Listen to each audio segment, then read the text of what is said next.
Hey y'all, it's Jen Hart with Jen Hart Be Awesome. This is I guess day 2 of my 6-month journey to year 48.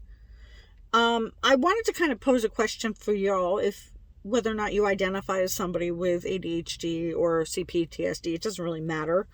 Do you notice when you make a decision in your own life that you almost go, the same moment or within a day or two go completely opposite of what you wanted? Like, for me, and I see this with certain clients, not all clients, but I've worked in social work, so I've every plethora of mental health or diagnoses or whatnot. So I've worked with so many thousands of people that you kind of, and in my previous life, you kind of understand and see patterns. And for my own self-awareness, I've noticed this pattern tremendously. So this is why when I change my life or change any specific routine, it takes a lot of mental effort to get my whole system on board. So it's not pathologizing myself or anything like that. I just want to, because I don't love the term demand avoidance, because it inherently seems like it's on purpose. And there is no way that when I say I want to do something, that I want to do the complete opposite. That my body and my nervous system, my whole way of being, says I'm going to go towards the lion that is about to eat me. There's no conscious decision be you know what, I just want to fuck up my life. It's never. And there are people that do that for the kick of it. There are people that do that because it's a way of getting some need met. That's not me. I'm not sure. The only need that I'm making in those scenarios, if you can relate, is avoiding anxiety or avoiding change, which is uncertainty. And in cognitive terms, I'm not afraid of the unknown. I've been homeless. I've gone through a lot of shit. I've been through the ringer in terms of life, so it's not like I am afraid of those things. I know what they exist. I know how to get out of them. It's not, those aren't the things that I'm typically afraid of. It's kind of like when people say they're afraid of success. It's more they're afraid of the unknown, the things that come with success, the things that come with, when I lost weight, I got more attention from the men, well, not just men, but it was primarily the male species.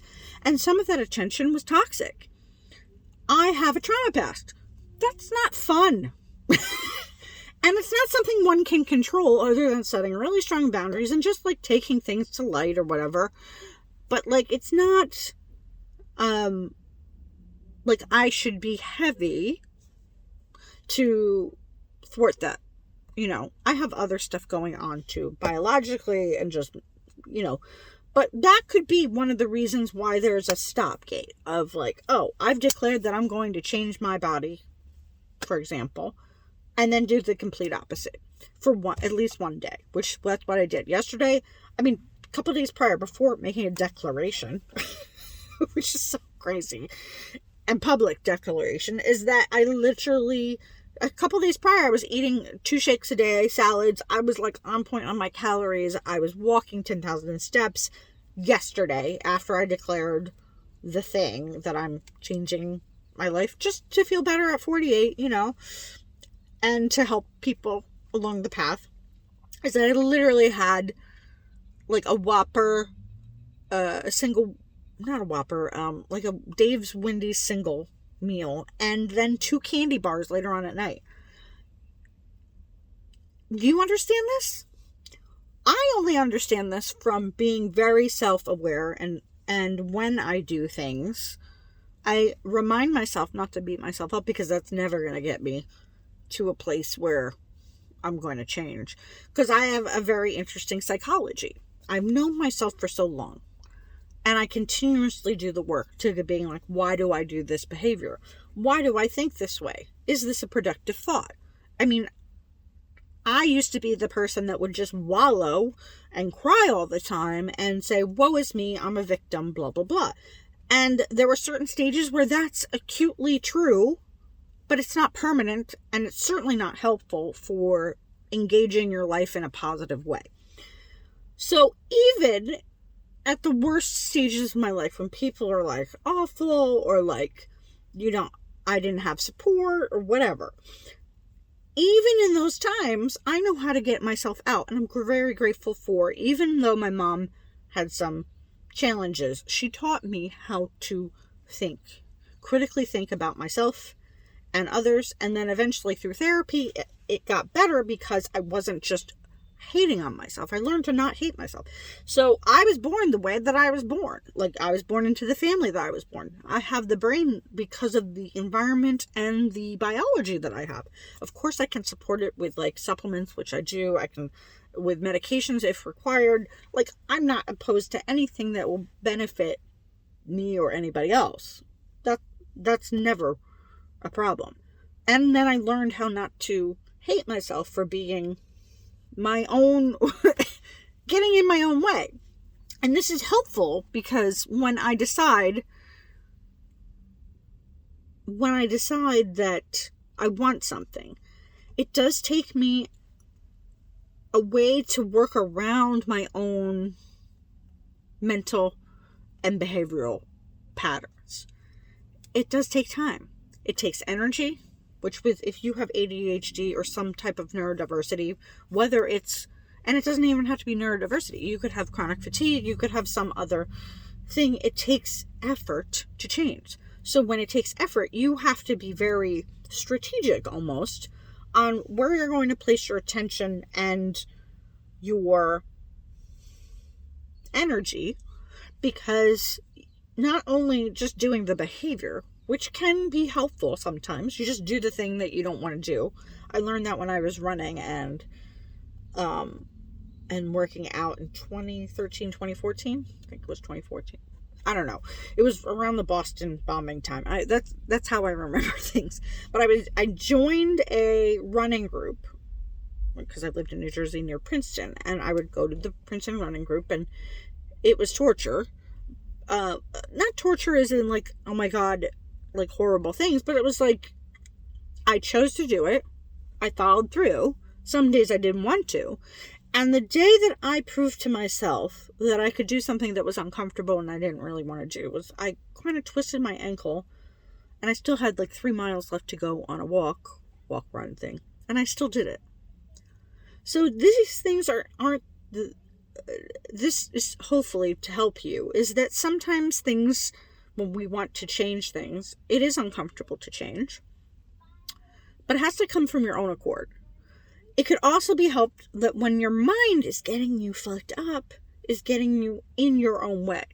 Like my unconscious pattern to eat candy yesterday it's not because I didn't have the food that I needed. I have eggs, I have salads, I have the things that I needed to. But my automatic response of, no, we're not changing. It's almost like an automatic, somebody else is in my own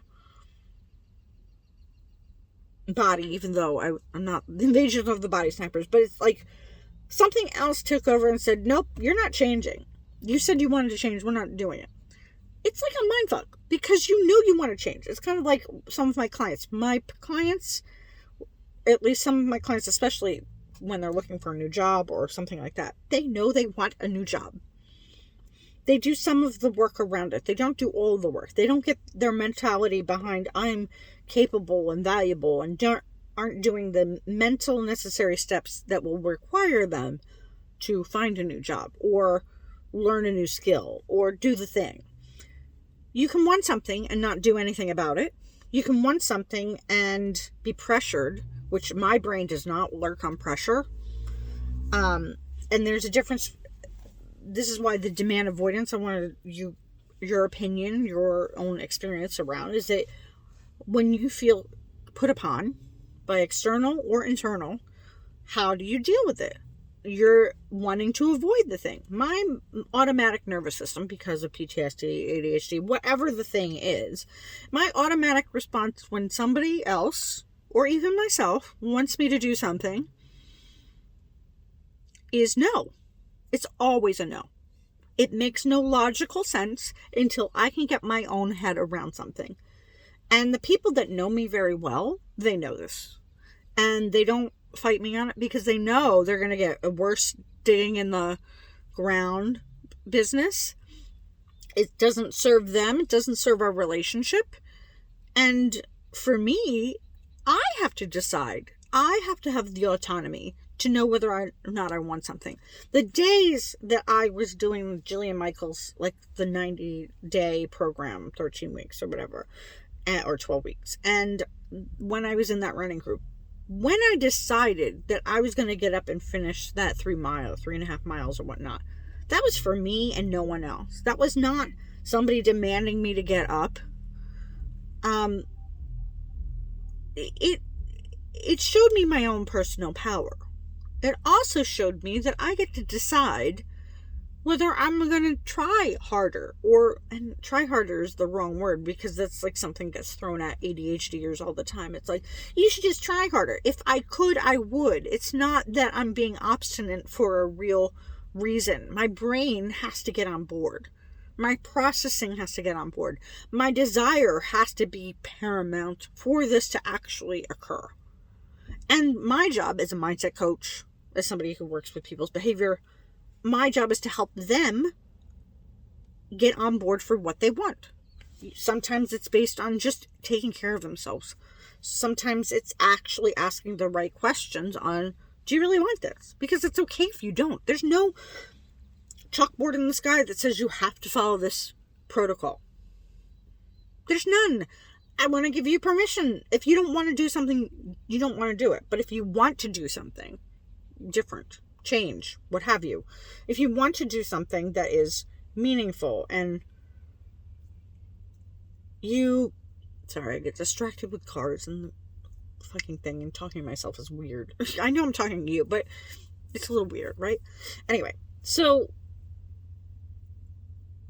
when helping other people and helping myself, what are the workarounds? What's the mentality? Do I really want this change? Yeah, I'm tired of being the weight that I am. I've been thinner. I've been heavier. And it's time. For biological purposes, for emotional purposes. I don't hate my body. I don't hate things. And I would never suggest that unless that's how your psychology works. Some people do really well when they hate something enough. Like there's enough pressure, negative pressure, to change. I don't do well that way. I mean, and it's situational. Some of my clients really need to be like, you're going to be homeless if this doesn't occur. And then that kicks them in the gear. Some people that I've worked with, it's such gentle movement. It's understanding where their psychology's at. And sometimes we go at the angle of, what do you want? Oh, I want to feel better about myself. Okay, let's get our mind around it. Do you feel better taking care of yourself? Okay, we're going to work on like little baby steps. There's no pressure. You have 5 minutes a day. You know, we figure out the workarounds because that's what works for everybody. This is why I hate that, like, any type of change maker says this is the only way to change. Every human being is different. Everybody's background is different. Everybody's psychology is different. Everybody's experiences, past, present, and future, are different. Not the future, but it will be if you decide to. So how does one get over their own demand avoidance? So I've claimed that I want to do something about my health. So what am I doing? I've already worked out my diet plan for a particular period of time. So what's the unknown? This is questioning that you can ask for yourself if you're having a stalemate with yourself, and it doesn't have to be weight related. It just has to be about like an area of change where you feel kind of stagnant and you want the change, but you're not sure why your head is kind of banging into a wall. So why wouldn't I want the thing that I'm just say that I want? So why wouldn't I want to be 120 pounds again? Well, I had a lot of negative attention.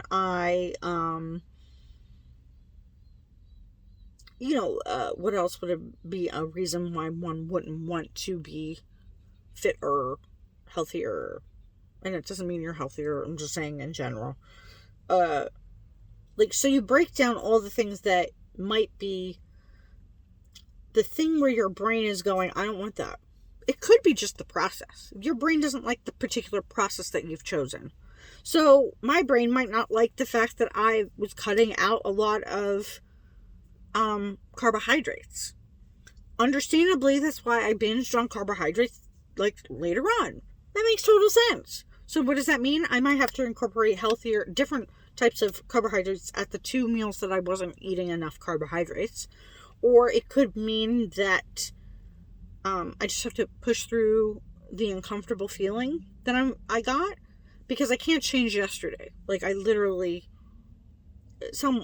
I went backwards, but not berating myself, because shame never causes permanent change. Shame actually creates like a nugget of a block, almost, if you allow it to, because it can say, well, I'm not good enough to do this, so why not give up now?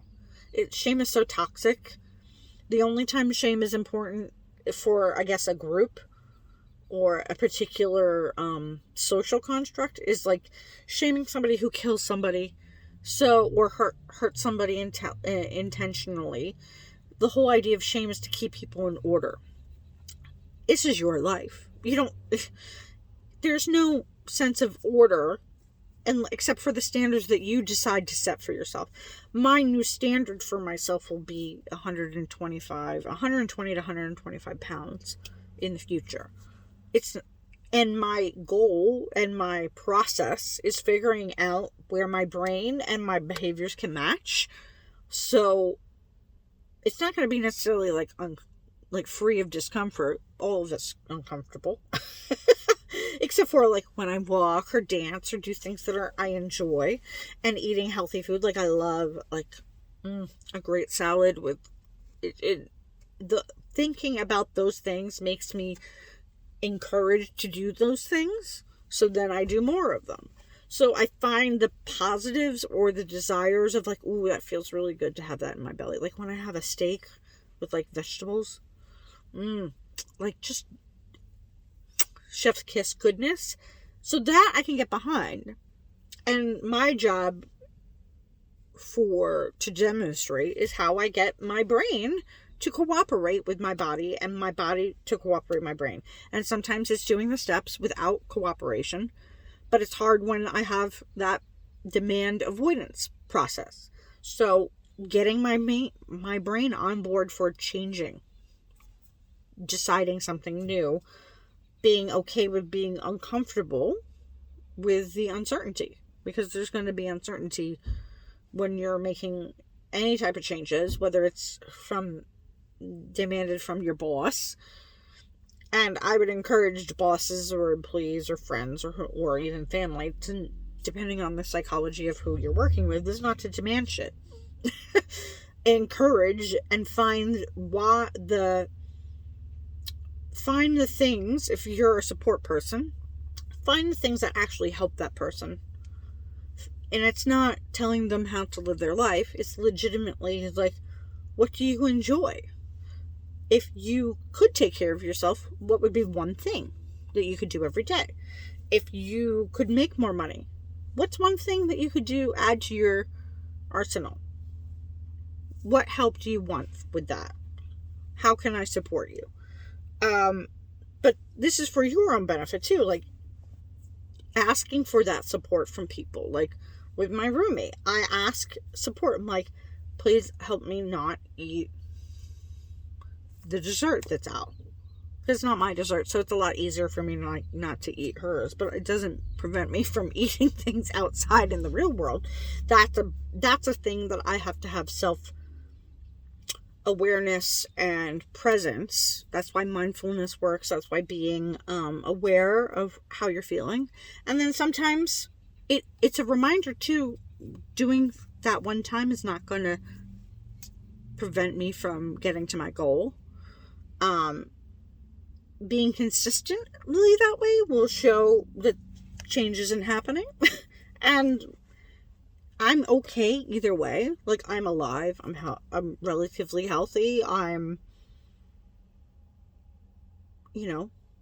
like, knock on wood, everything is copacetic. Nothing is horrible in my life. I'm actually pretty blessed. I'm pretty grateful. And I have a good life. I make good money. I have good friends. Like, it's not like things are bad. This is a great time to change then, because there's no pressure to change, other than for my own self. And if I don't change, I'm still okay. Like, there's nothing inherently wrong with who I am as an individual if I don't decide to change my body or change this or that or whatever I'm declaring to make a new life for myself. There's nothing wrong in reality. But if I want to change, I have to build a case, see people out externally that have my body type or have my my brain, my height, like, and see what they do and incorporate some of that into my life. Like when I've lost weight in previous times, like, I know how to do this. It's getting my brain around my decision. And reminding myself of, I'm not a shit person if I don't do it exactly a certain way. Because my brain has old perfectionism issues that I have to remind myself of. I can still get to the end goal without being perfect. That's fab and true. That's true if you're looking for a new job. You do not have to be perfect. And I say this to my female clients more specifically, is that there's tons of mediocre men out there who decide to apply even though they know one thing about a job, when women inherently believe that they have to know the whole job in order to apply to it, which is crazy because it's not true. Like, women hold themselves back from change because they feel that they need to be perfect. Now, I'm sure there are men and individuals that identify with a lot of this, that, like, they might have perfectionism issues too. This is more about a generalization of, do a baby step. Baby steps over a course of period of time have you walking, running. Crawling even is a baby step. Rolling over is a baby step. They don't even have to be sequential to get to the point where you're running in your life towards the things that you want. Just a baby step. A baby step is required. Sometimes my brain tends to want to do all or nothing. Like, oh, I want to eat like only 2 shakes and only salads. And now looking back over those couple days when I was doing that, and I actually felt good. I wasn't hungry at all. But then yesterday, making a declaration, I think my brain was like, you're going too hard on this. And it's true. My brain was like, nope, you're having 2 candies. I was like, what? And I purposely went to the store and bought these things. It wasn't like they were looming in my house. I don't have a lot of crap in my house at all. And even though I have like tiny chocolates, I didn't even think about them because they're kind of outside out of mine. It's legitimately, I went to a store, got toothpaste and a toothbrush because I needed a new one, and I bought candy. I didn't need the candy. I didn't need the... But somehow my brain was like, doo-doo-doo.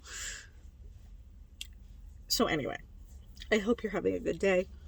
If you have any insight to your own personal demand avoidance for your own personal change, or if you notice that with people that you've worked with, what has worked, what hasn't, I would love to hear about it. Considering I worked with some people that have demand avoidance, it is quite interesting because it literally is trying to find the loophole within the brain to get the person on board to the thing that they want. If somebody doesn't want something, like I said before, it doesn't really matter. I don't want to cajole people to, like, not be following what their internal guidance is. If my internal guidance says this is what it is what it is. Like, there's no, honestly, that will save your life if you understand what your own compass is. I'm grateful for that. Knowing that I know what's best for me, my connection to my higher source knows that certain things are better for me than others, and it's not like, oh, I'm too good for this or whatever. It's legitimately God, universe has a path for me, and I'm co-creating with it. And it's not bad to be like not like other people. I used to want to be like other people. I wanted to be like other people so bad it hurt, and now I don't do that to myself because it's useless. It's useless for being the person that you are. I mean, I follow rules. I drive on the right side of the road. It's not like I'm a complete chaotic mess. or an anarchist by any stretch. It's just legitimately you have to know what you really, really, really, really, really, really want. And if you really, really, really want something, you can absolutely have it. And sometimes it takes mindset shifts and behaviors to change in order to get that. And sometimes the brain might try to stop you, or your behaviors, or your dissociated state, or your obstinance, or whatever the thing is that something in your brain may not be cooperating with you. And I can support you on that if you would like some help. So, if not, just follow me here and maybe take some nuggets, or just commiserate on the fact that sometimes you want something and your body is like, nope, we're going to take a baby step then. We're going to be like, okay, not all or nothing. How about we slow our roll? Maybe not drop the calories so low that you're basically like sabotaging yourself, eh? Yeah, if you're going from 2,000 to 1,100 calories, your body's going to rebel. Just like, even if you're not hungry, your body and brain are like, where's that glucose drip? Where's that blah, blah, blah? So you have to be aware of yourself, whether or not it's a dietary change or life. Like if you're applying to 100 jobs and you don't get a response, that can really throw you for a loop. So taking it in a strategic manner to know that, okay, I've applied to these jobs, and if I'm getting a result, what's the result? Okay, let's measure it without expanding it to the worst thing in the world, and let's figure out a way to find a solution to this. Same with anything. Slow and steady wins the race, even though I won it yesterday. All right. I hope you have a great day. I'll talk to you tomorrow.